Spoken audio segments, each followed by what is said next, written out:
Welcome back, everyone, for another deep dive. This time, we're going to be looking into some unsolved murders from the 1980s that are called the Castration Serial Murders. Yeah. We've got a lot of articles and case files to go through. A lot of material. Yeah, and it's a very disturbing story, to say the least. These are young men who were found dead from gunshots to the head, and then, well, the name kind of gives it away. Yeah, it's pretty gruesome. Yeah, and what makes it even more disturbing is that these murders happen across several different states, which makes you think, okay, this must have been someone who was able to travel quite a bit. Yeah, that's right. And the big question that investigators had was, can we figure out who did this and why? Right. Can we get a picture of who this person was Exactly. and why they would have committed these crimes? Yeah. And what makes this case really interesting, I think, is the forensic evidence. Yeah. Because even though these murders happened all over the place, the ballistics actually link at least two of these victims. That's right. So that really points to the idea that, okay, there's one person who's responsible for at least a couple of these. At least a couple and possibly more. And that's where things start to get really, really interesting. Okay, so let's talk about the victims. Let's go through each one, see if any patterns jump out at us. The first potential victim is a guy named Willard Edward Judd, and he was 27 years old, working in the oil fields in Wyoming. And this was back in 1980. Yeah, and Judd's case is kind of strange because unlike the later victims who were killed with one gunshot, Judd was shot multiple times. Oh, wow.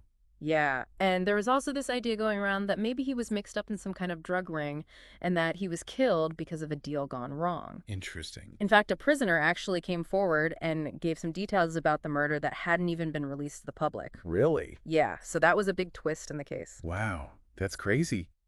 But even with that tip, investigators couldn't really connect anyone else to Judd's murder. Right. So is he connected to the others, or is this something completely separate? It's kind of a mystery in itself. Exactly, and it just adds another layer to an already complex case. Yeah, definitely. Okay, so moving on in terms of timeline, the next victim is Wayne Lee Reifendorfer, and he was found in Pennsylvania in 1981, That's right. and he was originally from Connecticut, and he was known to hitchhike a lot. Mm-hmm. And, you know, that detail, the hitchhiking thing, it makes me think maybe he was an easy target for someone, you know, who's mobile, who's looking for someone who's not going to be missed right away. Yeah, I think you're exactly right. That detail could be a really important clue pointing to a pattern in how the killer was choosing their victims. And it's definitely something to keep in mind as we go through the other cases. Do you see any other similarities? Yeah, good point. Okay, so victim number 3, in 1982, we have Marty James Shook, and he was found in Utah. And this case brings in another interesting twist because there was a witness who said they saw a blonde woman hitchhiking in the same area around the time that Shook was killed. Yeah, and that witness statement really throws things for a loop. Was this woman the killer? Was she helping the killer? Or was she just someone else who was hitchhiking and just happened to be in the wrong place at the wrong time? It sparked a lot of speculation. Yeah, it's like something out of a mystery novel, right? Just Yeah. when you think you're starting to understand what's going on, there's a new twist. Uh-huh. And then just to make things even more complicated, in 1983, another victim shows up in Georgia. But unfortunately, the details with this case are pretty limited. Right. But the last known victim was in 1986, Jack Franklin Andrews. And he was found in Connecticut, which, if you remember, is where Reifendorfer was from as well. Yeah, and Andrew's case is particularly brutal. Not only was he castrated, but his body was also dismembered. Oh, gosh. Which makes you wonder if the killer was getting even more violent over time. You know, getting more brazen. That is a scary thought. So now let's talk about a really important piece of evidence that links at least two of these murders, and that is the .38 caliber revolver. Yeah, the .38 caliber revolver ballistics tests confirmed that both Reifendorfer and Shook were shot with the same gun. Now, to put it simply, ballistics is basically the science of bullets and guns. Right. And when a gun is fired, it leaves these unique marks on the bullet and the casing, kind of like a fingerprint. So the fact that Reifendorfer and Shook were killed with the same gun is pretty much undeniable proof that we're dealing with a single killer who is operating in different states. So it's not just random crimes, it's a series of connected murders, which suggests a serial killer. Exactly. And understanding that connection is super important to figuring out the whole story of this case. So with two victims definitively linked, Yeah. the investigators must have had a pretty solid place to start to build a profile of this killer, right? You would think so, wouldn't you? But it wasn't quite that easy. You see, this was back in the 1980s, and forensic technology and the way they did investigations back then were a lot different than what we have today. Right. DNA analysis like we have now didn't really exist back then. Right. So investigators really had to rely on things like witness statements, physical evidence, and in this case, ballistics. So how did they even go about building a profile of the killer with the limited tools they had? Yeah. What were they looking at? Were they able to come up with any solid leads? Well, this is where the FBI profiler comes in, and this is where things get really interesting. The FBI profiler. Huh? That sounds pretty intense. I always think of them like those people who can read minds. You know, like they can just look at a crime scene and know exactly who the killer is.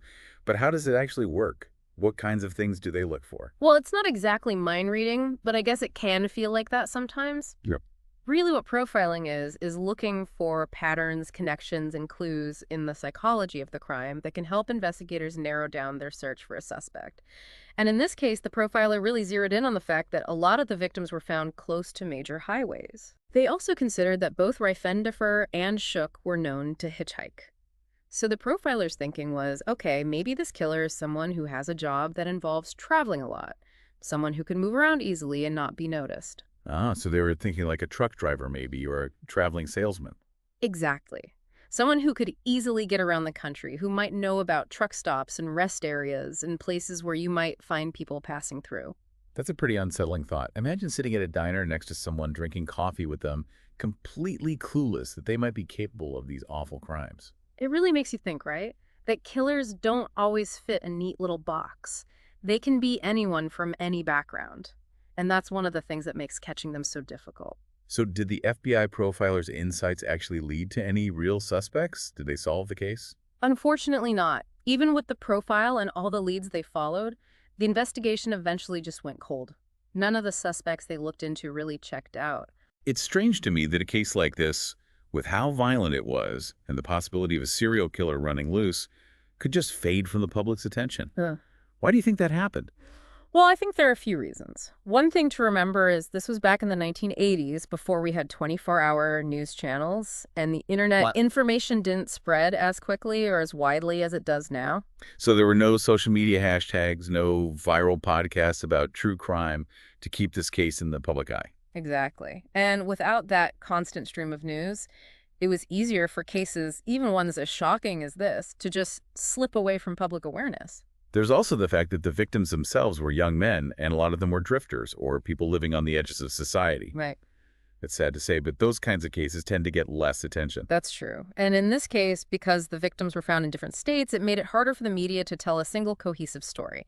It was like a bunch of scattered pieces with different police departments investigating what they thought were separate murders. Right. It wasn't until they found the ballistics link between Reifendifer and Shook that they started to see the bigger picture. But even then, it sounds like the case just hit a wall. That's right. But even though the investigation stalled, there was one really weird discovery years later that brought attention back to the case. And it made people think that maybe there were even more victims. I think I remember reading about that. Was that the case in San Francisco with the, Yeah. the preserved body part? Yeah, that's the one. They found a human scrotum preserved in a jar. It was a huge shock to everyone involved, and it raised the question, could this be something the castration serial killer kept as a trophy? Was there another victim out there? It was both a terrifying and fascinating possibility. I bet the forensic teams were busy with that one. Did they ever find a match to any of the other victims? They ran tons of tests hoping for a breakthrough, but no luck. The scrotum didn't match any of the known victims from the Castration Serial Murders. So that means it wasn't directly connected. But it also opens up a whole new can of worms, right? Could this be evidence of a completely different killer who had a similar but slightly different way of operating? That's the question that hangs over this case. The San Francisco discovery is a reminder that for every case that gets solved, there are so many others that stay open, full of mystery. So we've got these unsolved murders, a potential serial killer who just disappeared, and now the possibility of even more victims. What does all of this tell us about the castration serial murders? What happens next with the investigation? Is there any chance of solving it after all this time? That's the big question, isn't it? And that's what we're going to talk about as we look closer at the evidence, the theories, and the unanswered questions about this case. But before we get into that, I want to go back to something we haven't talked much about yet. Yeah, you've mentioned a few times that all of this took place back in the 80s. Yeah. But it feels like this case is more than just some old files. Yeah. You know, it makes you think about the impact of something like this. Not just on the victims and their families, but on society as a whole. You're absolutely right. It's easy to get lost in the details of a case, the evidence, the theories, the search for the killer. But we have to remember that behind all of that are real people, real lives that were cut short. like you said before, these aren't just numbers. These were people's sons, brothers, friends. Exactly. And the effects of these murders go way beyond just the victims themselves. You have families left with so many questions and communities that are shaken up, and this feeling of unease that hangs around long after the news stories stop. It also makes you think about the toll it must take on the investigators, too. Having to dive into these really dark, disturbing cases, knowing that the person who did it is still out there, that can't be easy. No, it's not. It's a heavy weight to carry, especially when a case goes cold. There's this feeling of unfinished business, a feeling that justice hasn't been served. So is it even possible to find any closure in a case like this after all these years? It's tough, but not impossible. The advancements in forensic technology, especially with DNA analysis and genetic genealogy, are giving investigators new ways to look at cold cases. Oh, Cases that seemed hopeless a few years ago are now being solved because of these new techniques. that's amazing. Yeah. So is there hope for the castration serial murders, too? Maybe they could track down that blonde hitchhiker if she's still alive using genetic genealogy.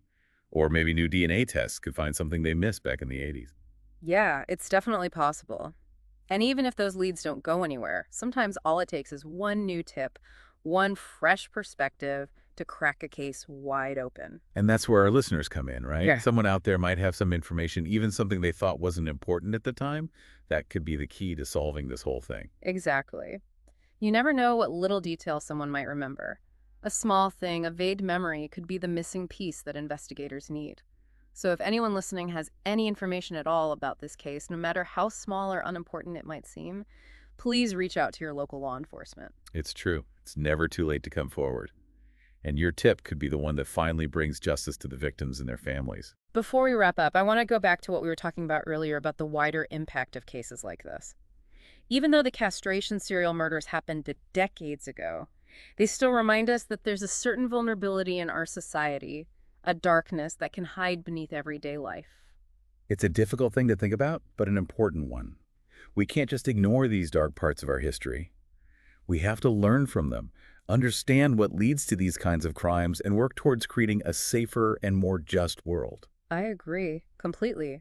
By keeping these cases alive, by continuing to look for answers, we honor the victims and make sure that their stories aren't forgotten. And that's what this whole deep dive has been about. So as we finish up, I want to leave everyone with one last question to think about. Could there be other victims out there that we don't even know about? And what new evidence or investigative techniques could finally solve this decades-old mystery? We'd love to hear your thoughts. And until next time, keep exploring, keep asking questions, and keep diving deep.